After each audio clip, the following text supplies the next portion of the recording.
Hi friends, అందరు ఎలా ఉన్నారు? నేను చాలా బాగున్నాను. ఈరోజు మన కథ వచ్చేసి చీమ పావురం. అందరు స్కిప్ చేయకుండా శ్రద్ధగా వింటారు కదా. మరి స్టార్ట్ చేద్దామా? ఒక నది ఒడ్డున ఉన్న మర్రి చెట్టుపై ఒక పావురం నివసిస్తూ ఉండేది.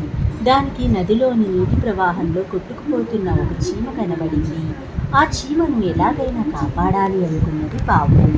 వెంటనే ఒక మర్రి ఆకుని పెంచి చీమకు దగ్గరగా నీళ్ళలో వేసింది పావురం. ఆ చీమకు ఆ ఆకుపై చీమ ఎక్కి కూర్చుంది. తేలుతున్న ఆకు ఒడ్డుకు చేరటంతో చీమ భూమిపైకి వచ్చింది. పావురం చేసే సహాయానికి ధన్యవాదాలను తెలియచేసింది చీమ.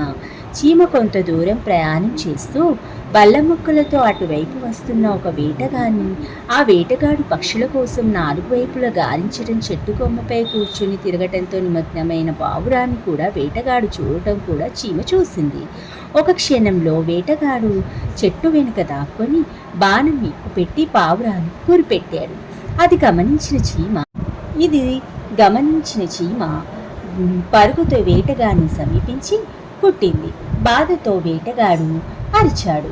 బాణం గురి తప్పి పావురం పక్క నుండి దూసుకుపోయింది. పావురం అక్కడ నుండి మరొక చోటుకు ఎగిరిపోయింది. తాను ఎలా రక్షించబడ్డానన్న సంగతి పావురానికి తెలియలేదు. కానీ చీమకు మాత్రం తాను పొందిన ఉపకారానికి ప్రత్యుపకారం చేసినందుకు చీమకు సంతోషంగా ఉంది. ఇందులో ఉన్న కథ ఇంకేంటో తెలుసా ఫ్రెండ్స్? మంచివారికి తెలియకుండానే ఉపకారం జరుగుతుంది.